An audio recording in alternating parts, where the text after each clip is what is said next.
àtọ́dá ti dé kọ́lá dé jòjò. so ló fi wá jẹ́ pé kò sólórin tó fẹ́ jáde ńgbà yẹn tí ò ní gba system Paso yẹn kọjá torí pé òun ló tètè máa fún ẹ ní ibi tó fẹ́ lọ voice Paso yẹn dàbí bàbá Barrister kò sórin tẹ́ fẹ́ kọ tẹ́ ní gba bàbá Barrister kọjá kẹlẹ fẹ́ kọ nípa ìfẹ́ bàbá Barrister ń bẹ so kẹ wá náà fẹ́ gbogbo olórin tó bá ti ń kọrin tó bá ti ń lo acapella tó fi ń kíyàn màá gbọ́ mi sí ẹ̀ka ẹ̀ wàá gbà Paso wọn kò sí ohun tó fẹ́ fi wàá gbà Paso nítorí ẹ̀ làwọn kan ṣe wà tí wọ́n jọ ga wa tí wọ́n ń fẹ́ máa fi acapella kíyàn.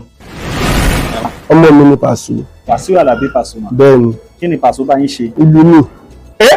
ẹni tó lùlù ọ̀gá ni captain ni ẹ bá tó pé wọ́n ní nínú àwọn tó ń jọ dúró sórí báǹdì tó ń jọ dúró tó jẹ́ báǹdì ń ṣe o wọ́n á ní onílù tó nílù wá lóhùn olùlẹ̀ má bẹ́ẹ̀ ni má bínú kí ló ṣẹlẹ̀.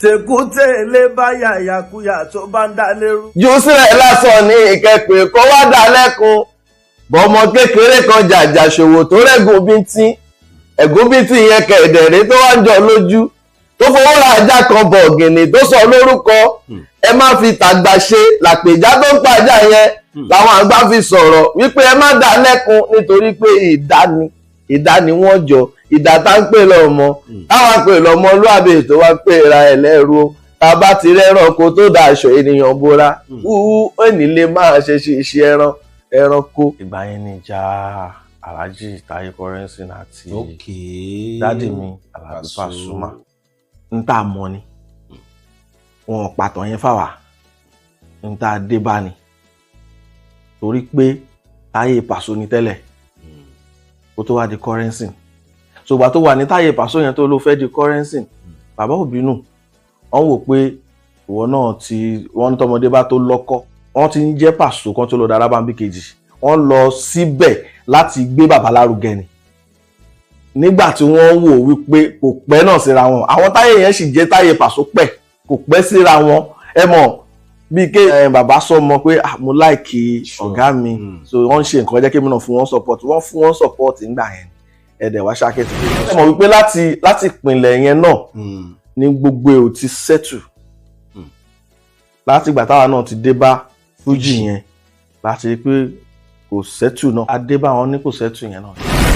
Àyìndé bá rí síta pẹ̀lú kọ́lítì Àyìnlá o nígbà tó jà nígbà yẹn ọdún ẹ̀ máa ti tẹ́ wọn ò ṣàkóbá fún àsíwọ̀n Àyìndé o èmi ò sọ pé oníkálukú má ṣe joyè tó bá fẹ́ ilẹ̀ fẹ́ sọ Fuji yìí dà ẹ sọ fún mi ná Arógun Sáyídì ló ń sọ̀rọ̀ Ìṣọ̀lá Adéṣínà ló ń kìlọ̀ Kẹ́sìmí. Àyìndé bá rí síta pẹ̀lú kọ́lítì Àyìnlá wọn ò ṣàkóbá fẹ́ nìkankan wọ́n ń jàjà tiwọn ni ṣẹtigẹt wọ́n ń jà ìjà tiwọn kò kan Àyìnlá Wasiu Àyìndé màṣá kò síbi tí wọ́n ti mọ̀ mí ní Gbògélà kò sí. Àtàrí ikú olókùn má sìn. bẹ́ẹ̀ ni ibi tá a bí mi sí nìyẹn. mo ń bọ̀ ẹ dárúkọ yín fáwọn èèyàn báyìí náà. ẹgbọ́n ta ni o máa rógùn náà Sáyídì rẹ̀ Ìṣọ̀lá Atebise yẹ̀fíìsì náà rẹ̀ tó kọrin tó fọ́ ọgbọ́n yọ orúkọ mi kò yí padà o Sáyídì Ìṣọ̀lá arógun má sà Atebise Oganla àkọ́bí wazba tí wọ́n ń sọ lọ́wọ́.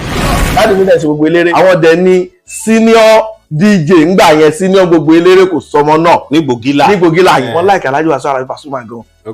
dádì mi ibẹ̀ ni wọ́n ti gbin ọ̀rọ̀ Alhaji Wasiu Àlàbí Pasuma sí mi lẹ́mìí lórí tó bá ti ń pìlẹ̀ kàkàkàkà máa mi gbọ́ àbúrò ẹ̀ṣẹ́ alújọ kọ̀ọ̀kan gbọ́tẹ́kùn lẹ́nà ọ̀gágá kọ́ńtọ́ Paso nìyẹn. ẹ̀mí bá àlàmì tó ń jẹ́ ẹ̀mí ọmọ ẹ̀tọ́ ọ̀gágá lọ́wọ́ àgbọ̀ tí wọ́n máa sọ́ tó ń tọ́lọ̀ kàkàkàkà àwọn ẹ̀jú ńlẹ̀ wọ́n méjì rọ̀dà so kí nìyẹn ó wá fọ́ìsì yẹn ní àdídùn lára so Paso ni olórin tó mú ṣàjẹ wá so tó bá ti wá fẹ́ jó ṣàjẹ lágbo Paso yẹn náà máa ń fi sí etiquette tó wá ti kàkàkàkàkà kúnlẹ̀kúnlẹ̀kún lórí sówó ọ̀hún mi ò bá ká wọ́n máa ń sin àwọn ohun.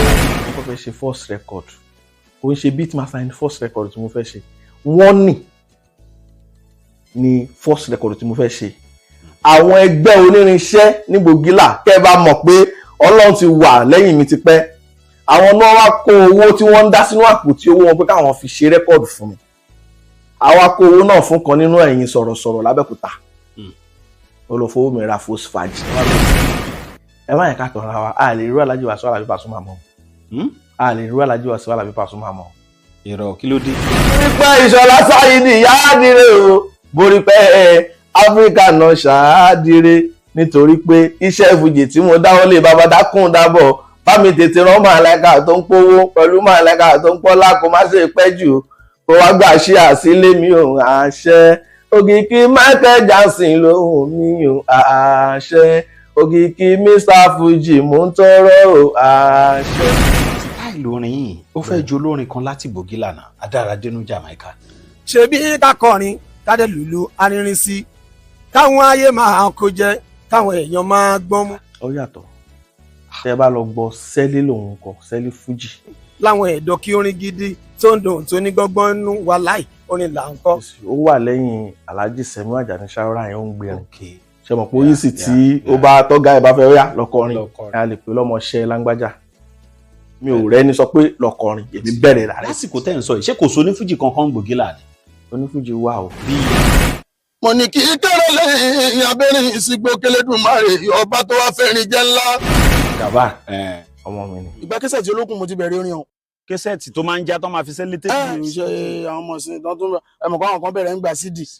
wọ́n mú Gàfárì wá SOJ la máa ń pe ẹni yẹn torí ẹni tó promote mi gbà yẹn Terry la máa ń pè kọ́lọ́n fọrùn kẹwọn Terry promoter so Terry promoter yẹn ó jẹ́ ọmọ Owódé tí wọ́n jọ wà lówódé so nígbà tó wọ́n fẹ́ wá sí lọ́ńṣìn mi lẹ́sọ̀jẹ̀ wá mú Gàfárì yẹn dání pé Saheed àbúrò ẹni o bọ́mi náà fà sókè òun náà ń rán ni.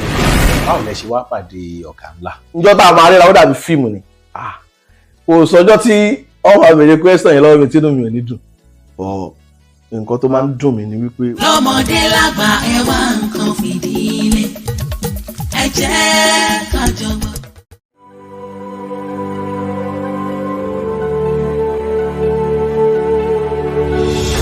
ìròyìn ayọ̀ rèé fún gbogbo ẹni tó wà ní London àtàgbègbè ẹ̀. Arahim Afro-Caribbean Cash and Carry, import and export of African foods, also help to pay school fee in UK for Nigeria with money transfer to UK and back to Nigeria. Arahim Afro-Caribbean Cash and Carry wà ní Graham Excess RM 139YS Up Minister Road, South Rayham, London. Gbogbo èyí tẹ́ wà ní London pátá ó yá ẹnì ṣólọ́dọ̀ Arahim Afro-Caribbean Cash and Carry. Ibẹ̀ gangan ìfọ̀kànbalẹ̀ wà.